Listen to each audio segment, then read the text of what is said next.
But my next guest has an idea of the sort of the final frontier of this failed Trump coup. And I'm so glad to welcome him. He's a professor of law at Harvard Law School. Please welcome Larry Lessig. Larry, thank you for being here. Thanks so much for having me. Yes. Okay. So we know that all these cases have imploded. Rudy Giuliani, Jenna Ellis, they've gotten COVID among just sort of floating pretty thin cases around why millions of ballots should be thrown out in various states.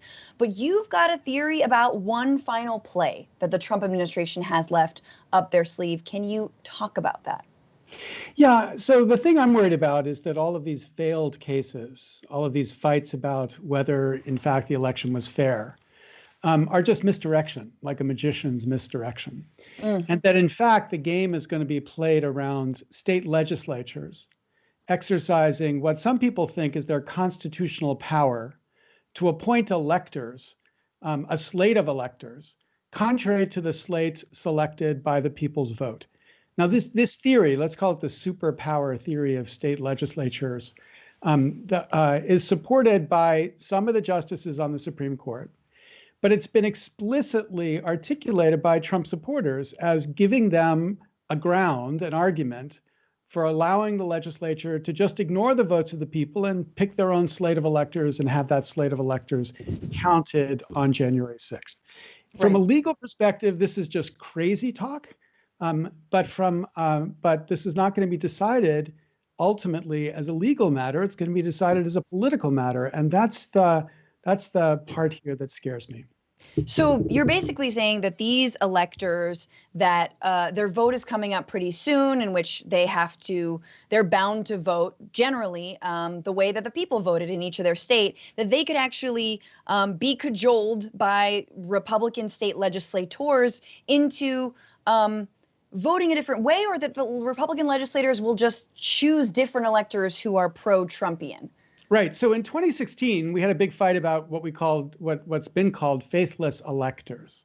Right. But this is really a fight about faithless legislatures, because this is not about trying to persuade Democratic electors to vote for Donald Trump. Good luck with that. That's just never going to happen. But what could happen, and what they've been talking about happening, what they've been planning, Steve Bannon was talking about this in the summer, is to just have the state legislature pick another slate of electors. And it would be a Republican slate of electors. And then send the votes of these Republican electors in with the votes of the Democratic electors. And then it's up to Congress to decide which they will count. Now, again, I want to emphasize from a legal perspective, this is just crazy talk. There's just no way to understand the Constitution giving them this power. And I'd love to map out a little bit about why that's true. But the scary thing about it is that it's not a legal question at the end. It's a political question. Right. I mean, this is not the first unprecedented thing we would see under the Trump administration. So, hey, why not? I mean, I think it's as believable as anything else. So what does that look like for them? What states are they banking on? I was looking into this a little bit, and apparently, and I think we're all getting sort of a constitutional lesson in the Trump administration, that if states verify or certify their elections before December 14th, when the electors vote, like 6 days before, that will be locked in. And there's no way that even state legislatures could send different electors in. And we know that today, for example, we're recording this a day after, I think this is a day before this is airing, obviously, Georgia certified their election for like the third time. So how do you think this could happen?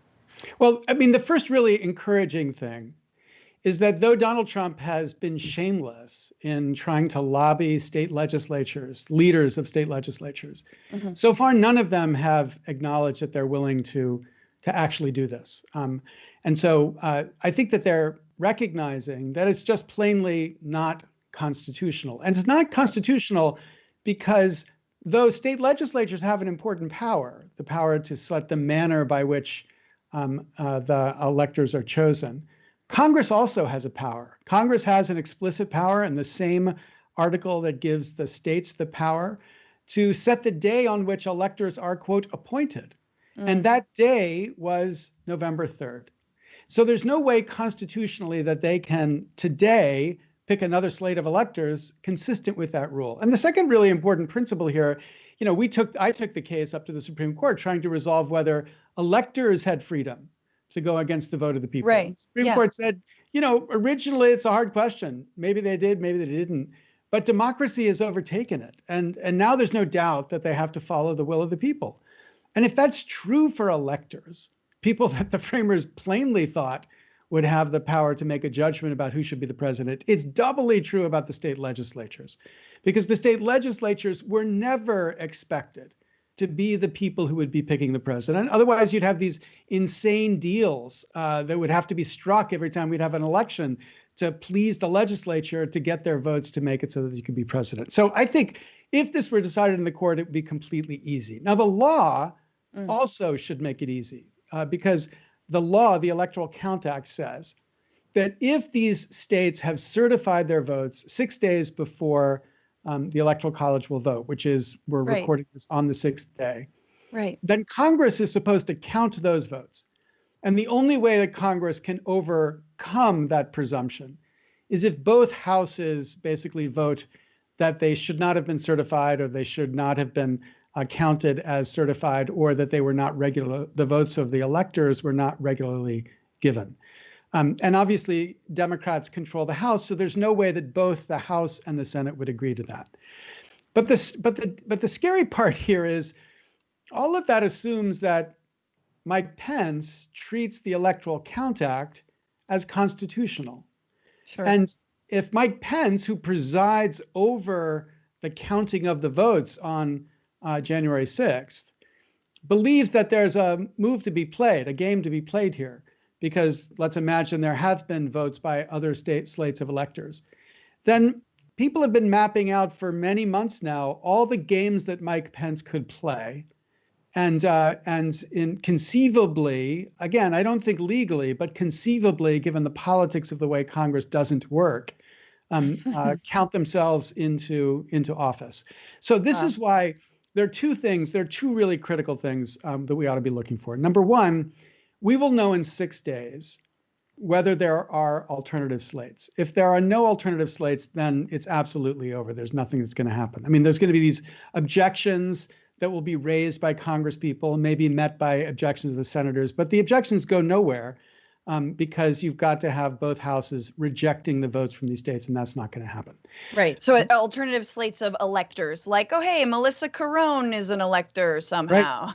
Right. These randos. Because the law requires that the vice president open all certificates of electors and those purporting to be certificates of electors. So, you and I could just sit down and put together a list of our friends and send that in as a list of the electors. Right. But the point is, if it's a set of electors appointed by the state legislature, this is where it begins to be troubling. And so if that doesn't happen on the 14th, then we're safe. The other thing that could make it so that we're absolutely safe is if at least 3, let's say ideally 5, Republican senators were to sign a letter that said, there is no way we are going to vote to approve the votes of a slate of electors chosen against the vote of the people. Mm-hmm. We just will not do that. And if they made that clear so that there's no chance the Republicans or that Donald Trump would have a majority in the Senate, then nobody would play this game, because obviously this is playing with not fire, playing with nuclear weapons.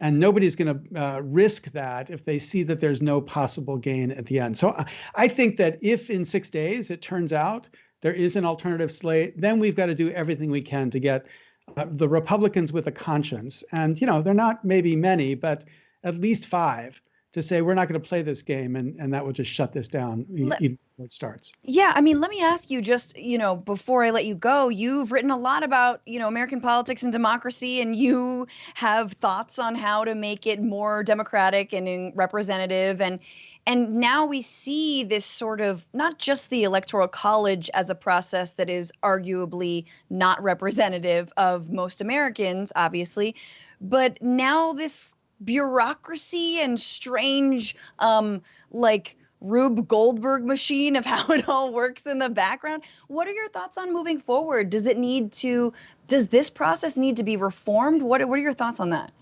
Well, I mean, this process has been known to be a shaky and incomplete mess Rube Goldberg is a perfect analogy here, for 130 years. Nobody's doubted that. Yeah. But when both sides act in good faith, it kind of hangs together.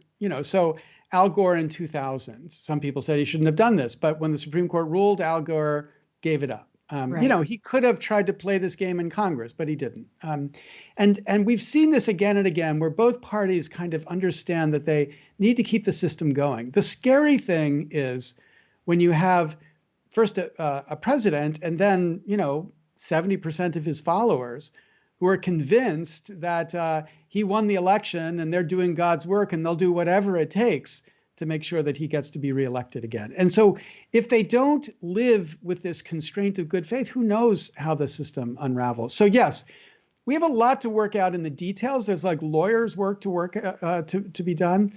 But I'm more afraid of this fundamental fissure that is opening up in American culture, this tribalization, which goes all the way down to basic understanding of facts. The idea that we have politicized a pandemic is literally, a year ago, I published a book all about this problem. But before the pandemic, I would never have imagined that this too would have become so deeply politicized, turned into a tribal fodder.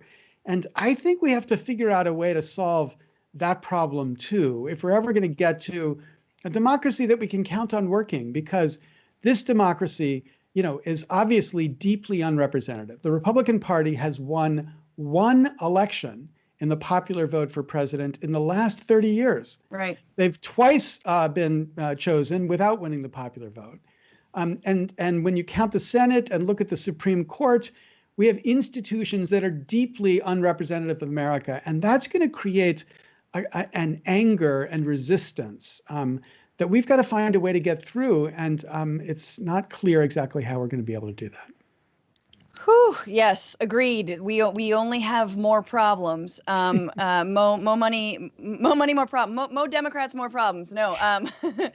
Larry Lessig, Harvard Law professor, thank you so much for talking about this, sounding the alarm. We will wait and see, but we appreciate you talking to us about it. Also, there is a petition that you can sign called Protect the Will of the People. And of course, in terms of pressuring your Republican senators, equalcitizens.us is where you can sign that petition. So check it out. And thank you so much, Larry, for talking with me.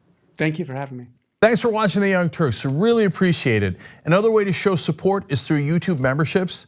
You'll get to interact with us more. There's live chat emojis, badges. You've got emojis of me, Anna, John, JR. So those are super fun. But you also get playback of our exclusive member-only shows and specials right after they air. So all of that, all you gotta do is click that join button right underneath the video. Thank you.